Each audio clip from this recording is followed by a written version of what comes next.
Hello, I'm Nate, aka B-Tier Mutineer, and today I'm finishing my series of ranking all the items in Dragon Age Origins with all the miscellaneous items. Everything from special arrows and bolts, weapon runes, defensive and utility consumables, poisons and coatings, and grenades.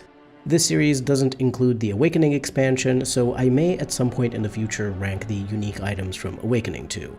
As with my other rankings, I'm giving each item a score from 1 to 5, 1 being the worst, 5 being the best. I'll be ranking items within categories, only comparing them to other items of the same type. Now, in this particular ranking, some of these items are very different from each other, so it will be more important to take into consideration how useful an item is overall, and which special situations it may be great for. Since the items can't always be compared directly, it's a bit of a weirder scoring this time around. But I'll of course explain exactly why I give each item a specific score. There is one type of items I won't be ranking, and that's traps. This is because I have never used traps in DAO, nor do I ever want to use them. They take time to set up, and you want to do that with a stealth character, which is far too slow of a playstyle for my liking. I know some players have found them interesting, but since I have no real knowledge of traps myself, I don't feel like it's right for me to score them. Do let people know in the comments if you have any advice on using traps though. Before we get into it, I'll take a moment to say a special thank you to my members. I appreciate all of you so much, and your support allows me to keep going. Joining as a member would help the channel a lot, but of course only do so if you want to and if you can afford it. I am always grateful even if you just like the video if you enjoyed it, and maybe leave a comment. I'll start the ranking with special ammunition. There are 5 types of special arrows for longbows and shortbows, and 5 types of special bolts for crossbows. Starting with the arrows, ice arrows deal +2 cold damage, and you can obtain quite a large number of them throughout the game, both as random loot and if you buy them from various merchants. Unfortunately, cold damage isn't good because all undead are resistant to it, and some enemies are even immune. They aren't completely useless, but I recommend selling them if you find them, since the money you get from them will be more valuable. 2 out of 5. Fire arrows deal +2 fire damage, and you can similarly obtain a large amount of them throughout the game as either random loot if you're lucky, or if you buy them from various merchants. These are decent because both Darkspawn and Undead are weak to fire. However, archers can do a lot of damage with their basic attacks or auto-critical abilities, especially from the mid-game onwards once you can use the aim sustain without issues. Compared to your regular damage, this amount of fire damage feels tiny, even if it's enhanced against enemies weak to fire. But if you want to enhance the damage of your archers at least a bit, fire arrows are the best ones. Otherwise, archers don't get the benefits of weapon enchantments, poisons, or coatings, and they can't add runes to their bows either. I can't give these a super high score since they don't have a significant enough impact, so fire arrows get a 3 out of 5. Arrows of Filth deal +3 nature damage. These can also be found as random loot or bought from various merchants, but a lot less are available. But honestly, they suck, so I don't recommend buying them. Nature damage is unfortunately resisted by many enemies, and even worse, a ton of enemy types are completely immune. The only good situations to use these for is to buff your damage slightly against the Archdemon, or another enemy that doesn't have nature resistance, or their nature res is lowest of all of their elemental resistances. 2 out of 5 since they're technically useful in at least some fights. Elf flight arrows have +6 to attack and a chance to stun. You can only buy 80 of these from Varathorn in the Dalish camp, 40 in his initial stock, and another 40 in his updated stock after you complete 3 main quests. Otherwise, you can find them in some areas as loot, but they're quite rare.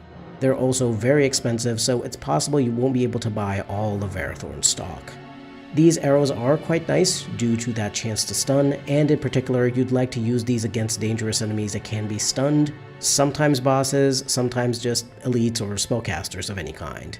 But due to their scarcity and high price, I only recommend using them if you really feel like you have to in the most difficult combat situations. As an archer, you already have the amazing Scattershot talent, which will stun enemies for a couple of seconds, but this would give you an extra chance to stun them outside of using Scattershot. If you're playing on hard or especially Nightmare, it would be a good idea to have 20 to 40 of these in your inventory to use as an emergency button, if you find that you can't get past a particular combat encounter. You could also use these in a slightly different manner if you don't want to reload a fight to equip the arrows. Equip 2 bows on your archer, and one of them should have the elf flight arrows. Switch at the beginning of a fight you know will be difficult to the bow with elf flight arrows and shoot the most dangerous enemies until they're either stunned or dead. Once they're stunned or dead, switch back to your regular bow that doesn't have special arrows. Then if you need to target a problematic enemy again, switch back to the elf flight arrows, and so on. Personally, I've never needed to do this, but if you're doing some kind of challenge run on Nightmare, it could help. But either way, the elf flight arrows will get a 5 out of 5 from me because they're super strong, even if they're expensive and rare. Finally, Andraste's arrows interrupt spellcasting automatically upon a successful hit. This means the spell is cancelled during the conjuring phase only if the spell has a non-zero casting speed, and this effect doesn't work on bosses. You can buy 10 from the Haven shopkeeper, and you can find 30 of these as loot in the vase at the Gauntlet as part of the Urn of Sacred Ashes quest. These arrows are super rare for no reason really, since very few spells have a conjuring time, and generally you're way better off using a disabling effect on the enemy mage, or trying to kill them in 1 or 2 shots before they can use too many spells. So I've never seen the reason to use these arrows, unless maybe you don't have any mages in your party and the enemy spellcaster is difficult to kill or disable quickly. They're nice thematically speaking, since Andraste was fighting against the Magisters of the ancient Tevinter Imperium, so it makes sense they interrupt spellcasting, but in terms of actual gameplay, they just don't do much for you. Would have been better to have something that drains mana from enemy spellcasters. I'm giving these a 1 out of 5. Moving on to the bolts for crossbows, these are more useful than the arrows. The main reason is that while crossbows have higher base damage and stats than longbows and shortbows, their damage doesn't scale with any of your attributes. So you can only get increases to your crossbow damage from ability or item bonuses. At least in Origins, the extra damage from bolts is more significant than the damage arrows provide. And one type of bolts in particular is absolutely worth using, at least in the final battle or in some difficult deep roads fights as well. Explosive bolts deal +4 fire damage, and you can loot them from containers or buy them from various merchants. They're great against Darkspawn and Undead due to their weakness to fire. I'll give these a 4 out of 5. They're very solid. Fire bolts deal +3 fire damage and can be found in various places as loot or bought from plenty of merchants. They're not as good as the explosive bolts obviously, since they do 1 less damage, but they're still great, so if you find them as random loot and you're using crossbows, absolutely keep them in your inventory and use them in more difficult Darkspawn or Undead fights. 3 out of 5.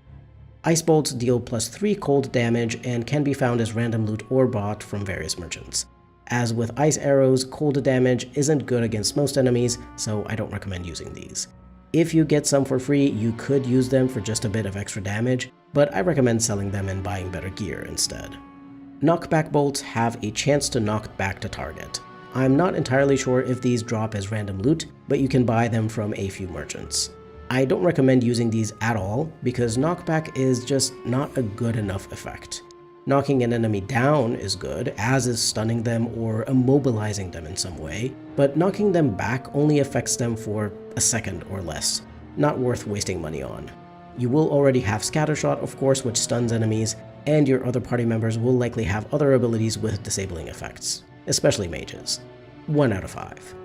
Finally, Sure-Shot bolts deal massive damage to Darkspawn, which means an extra 10 to 20 damage per bolt against Darkspawn enemies. That's genuinely massive, and it can mean using a crossbow against Darkspawn is extremely effective.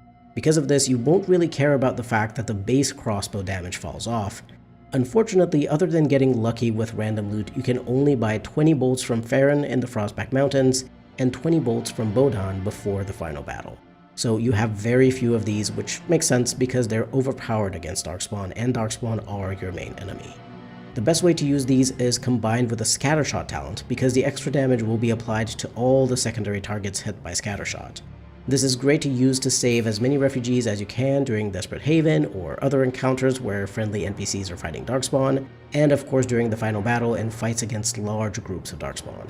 If you have Quinn's Fixback on PC, you can also obtain the Dwarven Defender crossbow by stealing it from Rojek in Orzammar Dustdown. Dwarven Defender has a +6 damage versus Darkspawn bonus, which gets added to both the base damage of the weapon as well as the extra damage from the bolts, so it's the perfect crossbow to pair with the Sure-Shot bolts.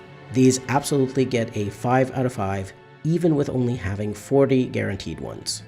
I've always found arrows and bolts completely optional, since archers do a very respectable amount of damage on their own, especially if their crit chance is high. I haven't done a crossbow focused playthrough though, so I may reconsider my stance on how optional bolts are in such a playthrough. I recommend using good ammo you find as loot because that's free extra damage, but if you don't need it, selling them is a great choice since the extra money will allow you to buy yourself better gear. Moving on to consumables, I won't be talking about health poultices and lyrium potions because we know what those do, heal you and restore your mage's mana respectively, which is indeed very useful, so they both get 5 out of 5 of course. I will discuss the other defensive and utility consumables because they have some more interesting bonuses. Starting with the Mabari Crunch and the Double-Baked Mabari Crunch. The regular version increases the dog's health and stamina regeneration by +8 for 10 seconds and cures a single injury. The Double-Baked version has the same increase in health and stamina regen, +8 for 10 seconds, but this one cures up to 3 injuries. The Mabari Crunch is essentially a combination of a health poultice and an injury kit, but also has some stamina regeneration. Obviously, the healing and stamina regen is done over time instead of instantly, so you have to remember to use this when your dog is at about 50% or so health if you want it to stay alive. Using a heal spell on the dog is far better, and in my opinion the best use for the Mabari Crunch is either to cure injuries after combat or to restore your dog's stamina for the purpose of using talents more often. I'll rate this 4 out of 5. I think the 10-second duration is too short. The dog just restores 40 health and stamina, which isn't enough. If the health was restored instantly and the stamina was restored over time, I'd give this a 5 out of 5, but because of the healing over time, you have to use this earlier than you think you need it. Rock Salve grants the user +5 armor and +10 physical resistance, but it reduces their movement speed and attack speed by 40% for 2 minutes. I only used this one time to test it out during my first ever playthrough, and after realizing it's terrible, I never used it again. The only character that benefits from using Rock Salve is Shale, funnily enough since she's already made of rocks. If she's using Stone Aura, then obviously she's stuck in place and doesn't do any attacking either, so giving her extra armor is great. I believe there's a bug in the base game that only affects the movement speed of the character and not the melee or ranged attack speed, and as far as I can tell, this bug is not fixed by Dane's Fixes. But even so, for your melee characters, you really don't want reduced movement speed, since you need to be able to run up to enemies to attack them. And your ranged characters don't care about having higher armor, since they shouldn't be getting attacked by enemies. Anyway, since only Shale can use it, only with that one specific build, and the bonus is not that significant, this gets a 1 out of 5. Swift Salve grants the user +20% movement speed, +20% attack speed, and +10% aiming speed for 1 minute. In the vanilla game, this item plus haste actually slows down aiming speed, but if you have Dane's Fixes, this bug is resolved and this works properly. This is a great item for damagers to increase their damage by having them attack faster and thus have higher DPS, damage per second. But I have to admit that I don't use it because I find it pretty annoying to carry around too many consumables and remember to use them at the start of a fight, then potentially need to use another one if the effect fades during a longer combat encounter. I'm sure this is great for melee damagers especially, but you can already get higher attack speed from the mage's haste spell, as well as the dual-wielding momentum sustained, so this may be more useful if you're doing a no mage playthrough or something like that. I'll give it a 4 out of 5 even if I don't personally like it, because I've seen it used in high difficulty challenge runs and I understand its appeal. Incense of Awareness grants the user +10 defense but -10 mental resistance for 2 minutes. Since mental resistance is useless most of the time, this is a super nice buff for a defense-focused tank, or for a rogue to increase their chance to avoid physical attacks. It's once again not something I've personally used, but it can be great for high difficulty playthroughs, so I'll give this a 3 out of 5. Don't think it's quite as good as Swift Salves. The Lesser Injury Kit, and Greater Injury Kit all have a slight health restoration effect, but the more important effect is that they cure injuries.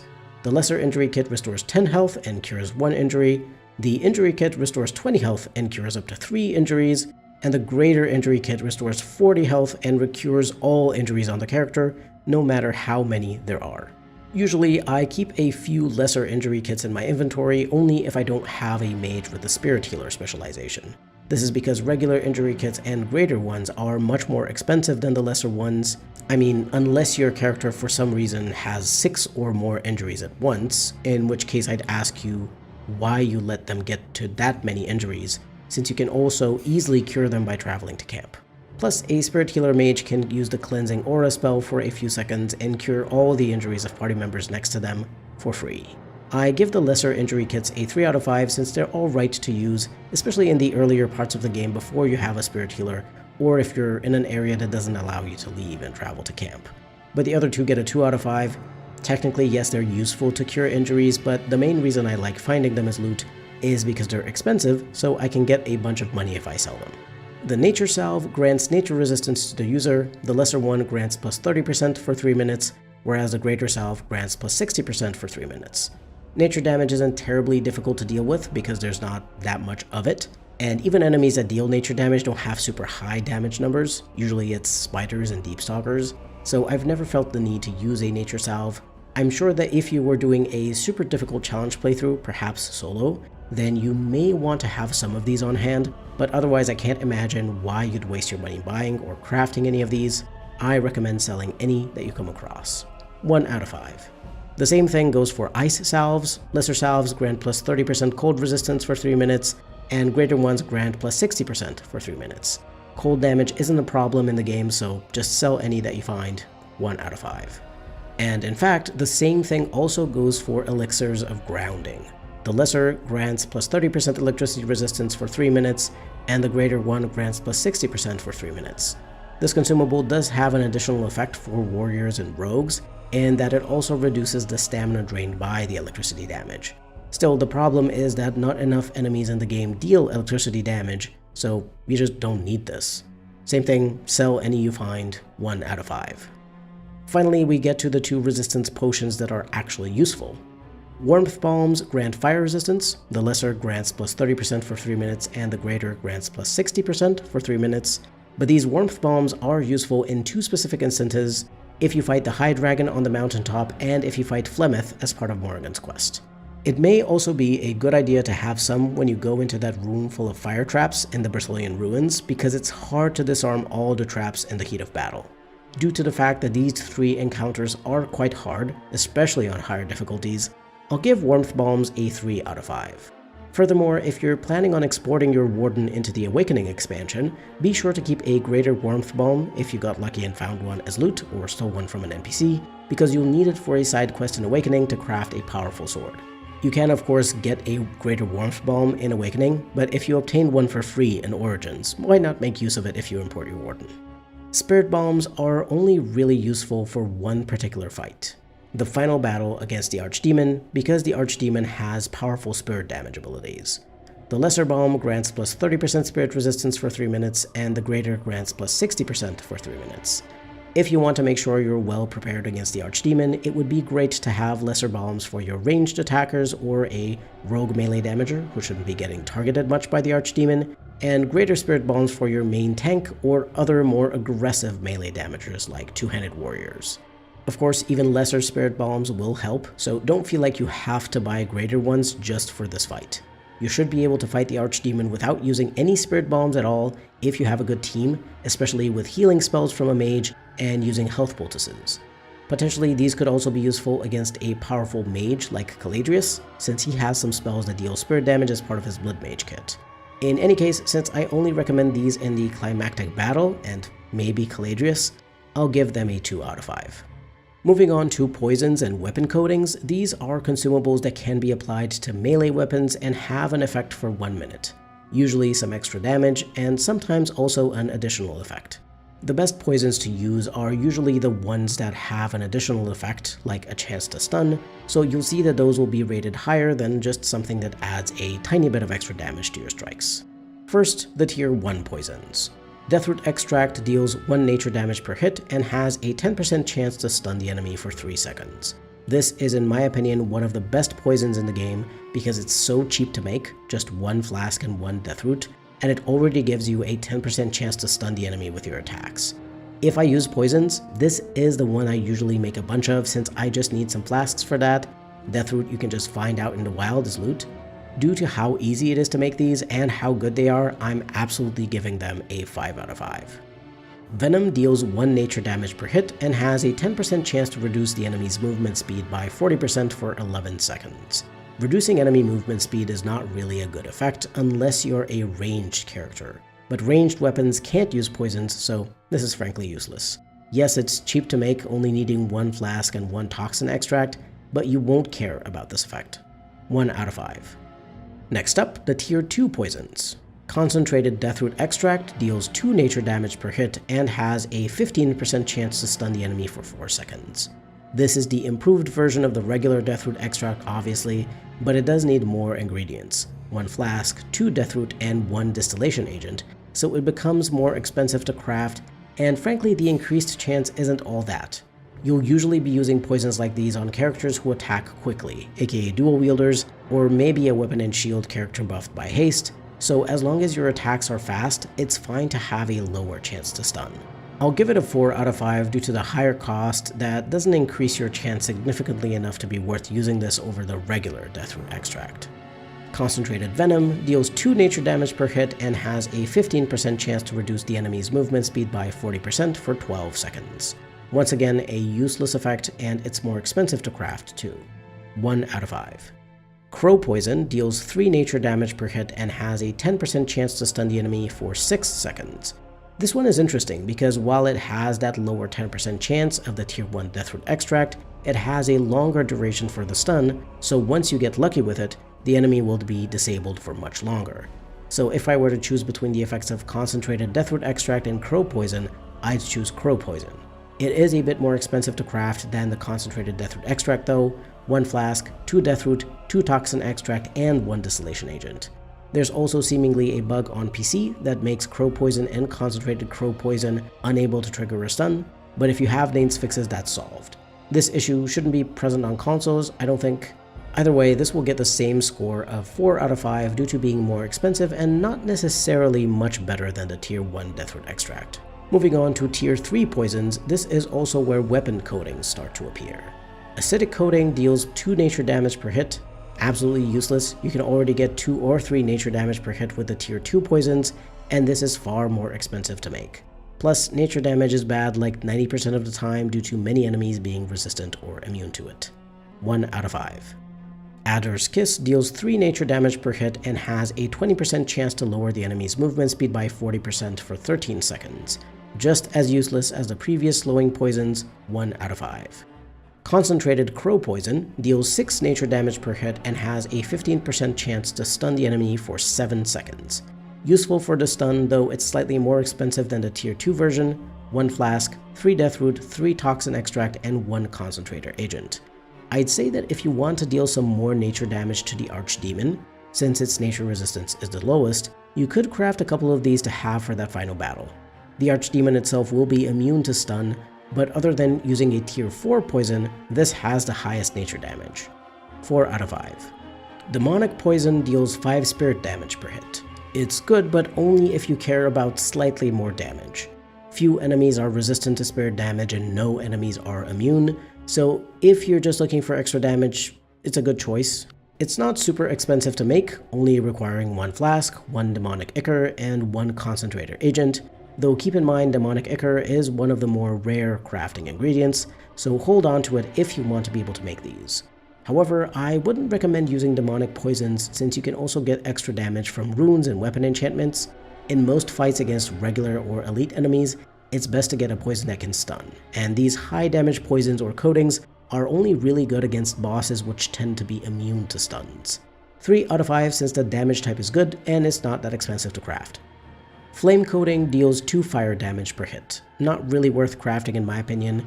Yes, extra fire damage can be nice against Darkspawn and Undead, but this is a very small amount, just like with the fire arrows and firebolts. You'll get more fire damage from flame runes and the flaming weapons spell, so if you want more damage, just go for the demonic poison or something with higher damage. 2 out of 5 since it's not useless, but I still wouldn't craft any. Flesh Rot deals 3 nature damage per hit and has a 20% chance to stun the enemy for 5 seconds. This is of course another great poison due to the stun, but it's really quite expensive due to its ingredients. 1 flask, 3 Deathroot, 1 concentrator agent, and 2 distillation agents. You already know that I recommend just using the Tier 1 Deathroot extract, or maybe the Tier 2 Crow Poison, so this one will get a 3 out of 5 from me since it's not worth spending that much money on an effect that isn't that much better than the ones from the previous tiers. Freezing Coating deals 2 cold damage per hit. Cold damage is already bad in the game because you don't have a particular enemy type weak to it, and undead are resistant to it, with some enemies even being immune. 1 out of 5. Mage Bane doesn't deal any extra damage, but it drains 5 mana per hit from the enemy if they are a spellcaster. In the base game, this is bugged to actually increase the target's mana by 5, but with Dane's fixes it's resolved, so it works normally. But I wouldn't really recommend using it. You'd have to attack a spellcaster super quickly a bunch of times before this mana drain would matter, and in that time they will certainly be able to cast at least one spell. In general, you want to disable an enemy mage with stuns, knockdowns, paralyzation effects and the like, or straight up kill them, so this mana drain doesn't really help much. 1 out of 5, I'd rather use something with damage. Shock Coating deals 3 electricity damage per hit.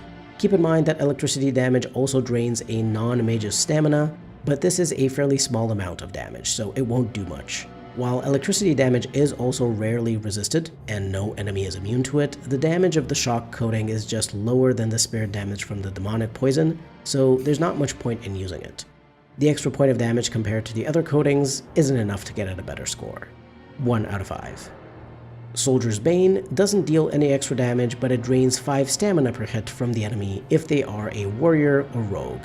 This is, in my opinion, even less useful than the mana drain, since most enemy talents that use stamina aren't as powerful as a mage's spells. Once again, it's just better to disable any enemy with stuns, knockdowns, or immobilize effects, so this is useless. 1 out of 5. Soul Rot Coating deals 2 spirit damage per hit. I don't know why this is also an option, since literally the demonic poison deals 5 spirit damage per hit. If you're going to use something with spirit damage, it won't be this. 1 out of 5. Finally, here are the tier 4 poisons. Concentrated Demonic Poison deals 10 spirit damage per hit. This is by far the best tier 4 poison, and it's not even as expensive. 1 flask, 2 Demonic Ichor, and 2 Concentrator agents. Demonic Ichor will be harder to obtain, as I've mentioned, but it's absolutely worth using if you're crafting poisons for extra damage. This is a super significant amount of extra damage, especially because most enemies won't be resistant to it. You can get the recipe for it from Caesar's special stock in Denrim that you can access if you completed the Trial of Crows questline. Anyway, this gets a 5 out of 5 from me, the only 5 other than the Deathroot extract.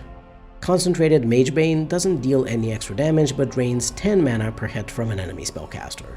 Same thing as before, in the vanilla game this is bugged to actually grant the enemy 10 mana instead of draining it, but if you have Dane's fixes it works properly. 10 mana drained per hit is better, but this is very expensive to craft. 1 flask, 4 lyrium dust, 2 concentrator agents, and 2 corruptor agents. And the same advice I gave before applies, which is that disabling effects on enemies are better than just draining their mana or stamina. 1 out of 5. Concentrated Soldier's Bane doesn't deal any extra damage, but drains 10 stamina per hit from the enemy if they're not a mage. Same as before with the regular Soldier's Bane, you don't need this. 1 out of 5. Finally, Quiet Death deals 10 nature damage per hit and has a 55% chance to instantly kill a non-elite enemy if they have 20% health or less. This secondary effect is frankly stupid because if a normal or critter enemy is at 20% HP or less, you're very likely going to kill them in the next attack anyway, so that's useless. The only reason you may want to use this is maybe for the fight against the Archdemon if you want the extra nature damage, since the Archdemon's nature resistance is the lowest out of all of its elemental resistances. It's also not as expensive to craft as some of the other things. 1 flask, 4 Deathroot, 4 Toxin Extract, and 2 Concentrator agents. You can also get this recipe from Caesar's special stock in Denrim that you can gain access to by completing the Trial of Crows questline. Personally, I'd use the Concentrated Demonic Poison for the spirit damage against most enemies, but for the Archdemon, you could have a couple of these crafted if you want even higher damage than the Concentrated Crow Poison. 2 out of 5 since I could see it used in a few fights for the high nature damage. Now let's talk about grenades. These are also consumables crafted with the poison making skill. They only need rank 2 to be crafted, which is pretty nice. You can of course also find some of these as loot or buy them from merchants. While I'm usually against buying consumable items from merchants, in certain challenge runs or playthroughs on high difficulties, you could benefit from buying some of these grenades before you can make your own.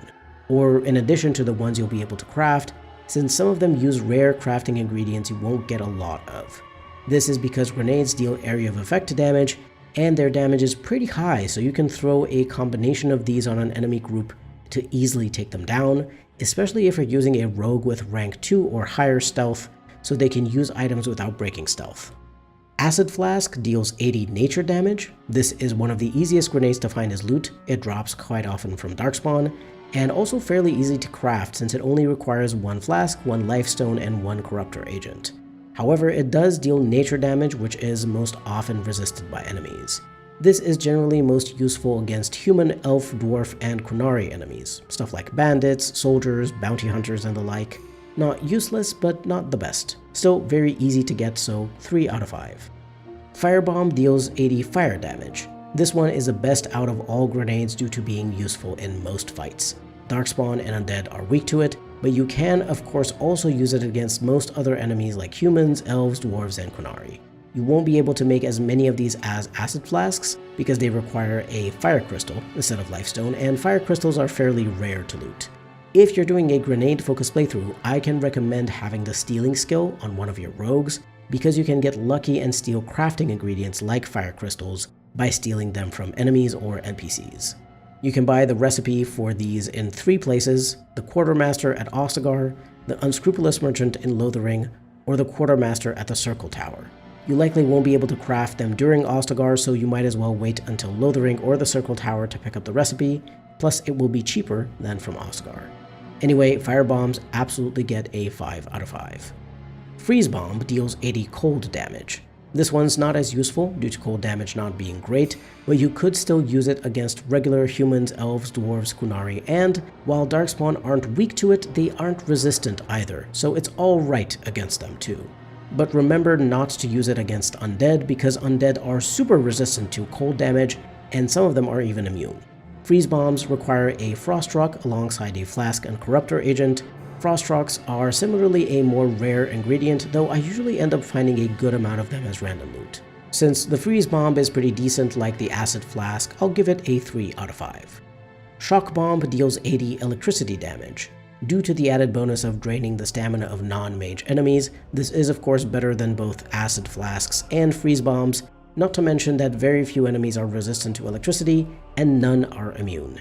So other than the fire bombs that are great against Darkspawn and Undead, shock bombs are the best grenades to use against any enemy, especially non-mages for the extra stamina drain. You need Frozen Lightning for these, which is again a fairly rare ingredient, so do keep an eye out for these and don't sell them if you want to use grenades. Shock bombs get a 5 out of 5 because they're so universally useful. Soul Rot bombs deal 80 spirit damage. Spirit damage is great against everyone just as electricity, but I will say that shock bombs are slightly better due to the extra stamina drain. Still, these are a great choice for dealing a lot of damage to any enemy. You'll need spirit shards for these, again a rare ingredient, but you should be able to get a decent amount from random loot, plus from stealing. 5 out of 5 for being able to be used everywhere, just like the shock bombs. As a little conclusion to the poison-making consumables, most poisons are not really worth crafting, though some would be quite nice to have for a bit of stun or for a lot of extra damage against enemies applied to all of your attacks for 1 minute. Grenades are a bit different, since they give you AoE damage and most martial characters only have a few AoE talents at most, so they will really appreciate having access to this extra way to deal damage to a group of enemies. You only need 1 rank in poison making for a character to be able to use poisons and grenades, so I do recommend picking it up on any dual wielding character for poison specifically. For grenades, if you're going to use them, then everyone should have a point in poison making because you never know when they'll be in a good position against a group of enemies to throw a grenade. Finally, let's discuss weapon runes. These are items you can buy, find as random loot, get as quest rewards in a few situations, and possibly steal from some higher ranking NPCs. Runes can be applied to melee weapons only, which kind of sucks since that means bows get the short end of the stick in this situation as well. No poisons, no runes, and not strong enough special arrows. Anyway, you can freely apply or remove runes from weapons when you visit Sandal in the party camp. I wish some NPCs in certain areas like Ostagar, the Circle Tower, or Orzammar would also offer enchantment services, but ah well. Runes in Origins have 5 versions or tiers: Novice, Journeyman, Expert, Master, and Grandmaster. Their effects increase at higher tiers, though obviously higher tiers will also be more expensive to buy and rarer to find. There are 9 rune types. Some of them add extra damage to your melee weapons attacks, while others grant a special effect. Cold Iron runes add extra damage versus undead to your weapons attacks. +2 at Novice, +4 at Journeyman, +6 at Expert, +8 at Master, and +10 at Grandmaster tier. These are obviously only useful in fights against undead enemies, so unless you're going in an area infested with undead, like Redcliffe or Warden's Keep, or you need some extra damage against a particular boss rank enemy, like a Revenant in a particular area, then you won't need to use them. Personally, I usually don't bother using Cold Iron runes, since I can just use Flame runes instead, since they add fire damage to your attacks, which undead are weak to, and they're also great against Darkspawn and Sylvans, and of course fine to use against other enemies. So due to Cold Iron runes being so situational, I'll give them a 2 out of 5. Potentially these would be nice on a higher difficulty to help you kill certain undead enemies faster, like if you're trying to keep all the villagers alive in Redcliffe, but I don't recommend buying them personally. Dwemer runes grant a bonus to your character's spell resistance, +2% at Novice, +4% at Journeyman, +6% at Expert, +8% at Master, and +10% at Grandmaster tier. These can be quite nice to use at high tiers on a tank who also has other sources of spell resistance, like a warrior with a Templar specialization using Templar armor or the Knight Commander plate, plus stuff like the Cinch of Skillful Maneuvering and the Spell Ward Amulet. But I only recommend using Master and Grandmaster Dwemer runes if you bother using any, and only when you know you're going in an area with a lot of spellcasters like the Circle Tower, the Deserted Building in Denrim, the Alienage part of the Landsmeet, and so on. Otherwise, if there's just going to be a few enemy mages here and there that aren't that powerful, you don't have to bother with Dwemer runes and can switch your tank's runes to something offensive or a different defensive bonus. 3 out of 5. They're decent, but I can't say they're super amazing other than for increasing your tank's spell resistance so they resist hostile spell effects. Flame runes add fire damage to your attacks, +1 at Novice, +2 at Journeyman, +3 at Expert, +4 at Master, and +5 at Grandmaster tier. These are amazing because of fire damage being great against Darkspawn and Undead, but most enemies don't have fire resistances either other than dragons and demons, so these will be very powerful in most fights. I do recommend switching to Lightning when you're fighting demons and dragons, but otherwise you can keep these on all the time. 5 out of 5, absolutely buy Master and Grandmaster Flame runes if you see them and have the coin. Frost runes add cold damage to your attacks, +1 at Novice, +2 at Journeyman, +3 at Expert, +4 at Master, and +5 at Grandmaster tier. Unfortunately, the same thing that I said for every other thing that adds cold damage applies here too. They're just not good against any particular enemy type, and undead are resistant to it. So I don't recommend using them other than if you find some for free as loot in the early and mid game before you're able to obtain enough flame and lightning runes, which are much better. 2 out of 5, not useless, but not good. Hail runes grant a bonus to your character's physical resistance, +5 at Novice, +10 at Journeyman, +15 at Expert, +20 at Master, and +25 at Grandmaster tier. These are most useful at fairly high tiers, Expert or above, for your weapon and shield tanks or dual-wielding characters to increase their chance to resist certain physical effects from enemy abilities like stuns, knockdowns, slip effects, paralysis, and so on. A weapon and shield tank will be able to eventually get the upgraded version of the shield wall sustained, which makes them immune to stuns and knockdowns, but they may still appreciate having extra physical resistance for protection against those other effects. In general, two-handed warriors tend to not need this as much because they will have higher physical resistance due to most of their attribute points going into strength, and also because the Indomitable talent is available much earlier and makes them immune to stuns, knockdowns, and slip effects. Dual wielders can make the most use out of this if you want them to act as tanks or at least be less likely to be interrupted from attacking by various enemy abilities. Overall, this is a very useful rune, though of course you are sacrificing potential damage bonuses for it, so I wouldn't fill all the rune slots with Hail runes. I'd use 1 or maybe 2 high tier Hail runes and still squeeze in a high tier damage rune at least. 4 out of 5 though, quite high value. Lightning runes add electricity damage to your attacks, +1 at Novice, +2 at Journeyman, +3 at Expert, +4 at Master, and +5 at Grandmaster tier. Electricity damage is one of the best elements in the game because no enemies are immune to it, and very few are resistant, so if you want a type of damage that will genuinely be useful against every single enemy, lightning runes are the way to go. Due to there being a limited amount of runes, especially high tier ones, I still recommend mixing these with fire runes as well. But for fights against dragons and demons, it's best to only use lightning runes since those enemies are resistant or immune to fire. Electricity damage also drains the stamina of non-mage enemies, but obviously this is quite a small amount of electricity damage even if you have a Grandmaster rune equipped. Still, these have great value and can be used well literally the entire game, so they get a 5 out of 5. Paralyze runes give your attacks a 5% chance to paralyze the enemy. Interestingly, at higher levels the percentage doesn't increase. The only thing that changes between novice and grandmaster tiers is the duration of the paralysis effect.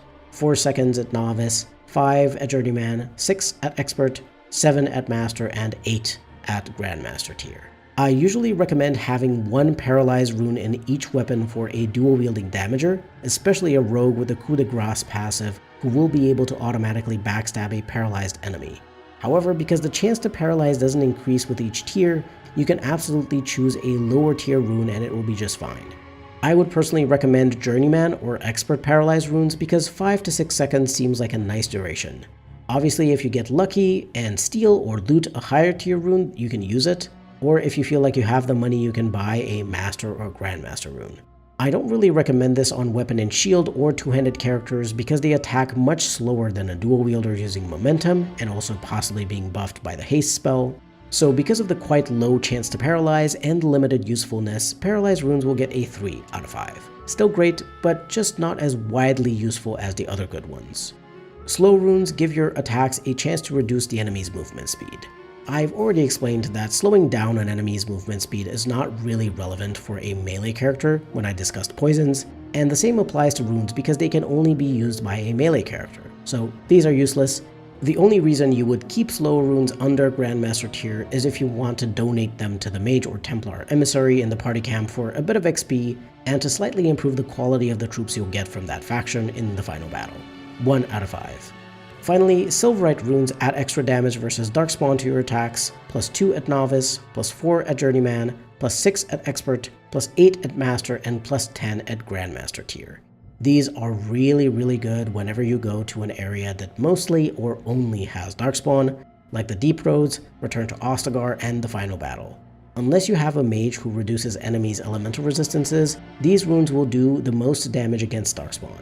If you do have a mage with hexes that reduce elemental resistances, then fire is going to have essentially the same value against Darkspawn, since they're already weak to it, and you can further lower their resistances potentially to the maximum minus 100% cap, which would mean they take double fire damage, making the plus 5 fire damage of a Grandmaster Flame rune equal to the plus 10 damage versus Darkspawn of a Silverite rune. I do believe there is also an additional bonus you can get from some weapons with Silverite runes though. If the weapon has bonus damage versus Darkspawn, that bonus will also be applied to your Silverite runes, so you could increase it even further. The same thing does apply to elemental damage runes as well, but the weapons that have extra fire or electricity damage are not numerous and aren't necessarily the best. Whereas there are a few weapons in the game that have this bonus damage versus Darkspawn which are absolutely worth using, like Merrick's Blade, Duncan's Sword, Axe of the Grey, Bloodline, and Asturian's Might.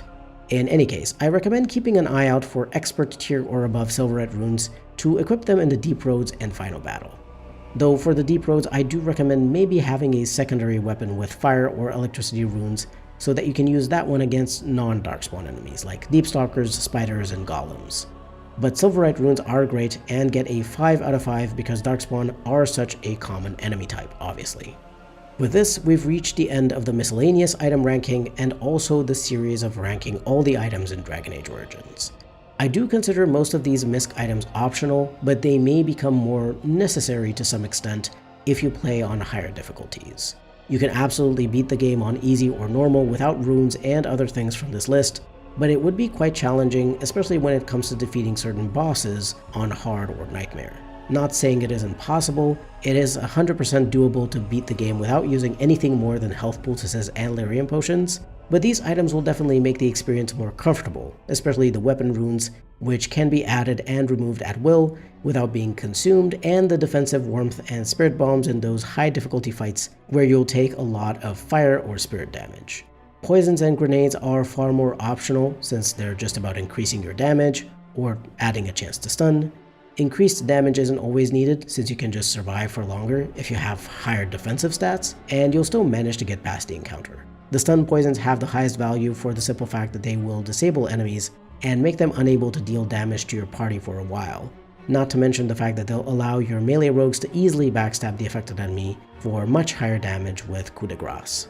As for the items that seem good but which I personally don't use, like the Incense of Awareness and the Swift Salve, I'm sure there are absolutely types of builds and playthroughs to use them for, especially in certain types of challenge runs. And who knows, maybe even the poisons and runes that slow enemies' movement speed could be better than I think. If you have experience using these items in a way that makes them feel powerful, please do let everyone know in the comments.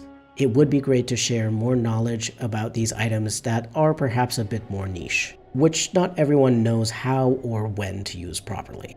I hope you found this deep dive and scoring of these consumable and miscellaneous items interesting.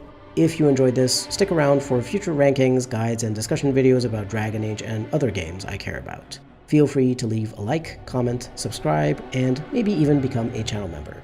Everything helps. This has been B Tier Mutineer. Thank you very much for watching, and I'll see you next time.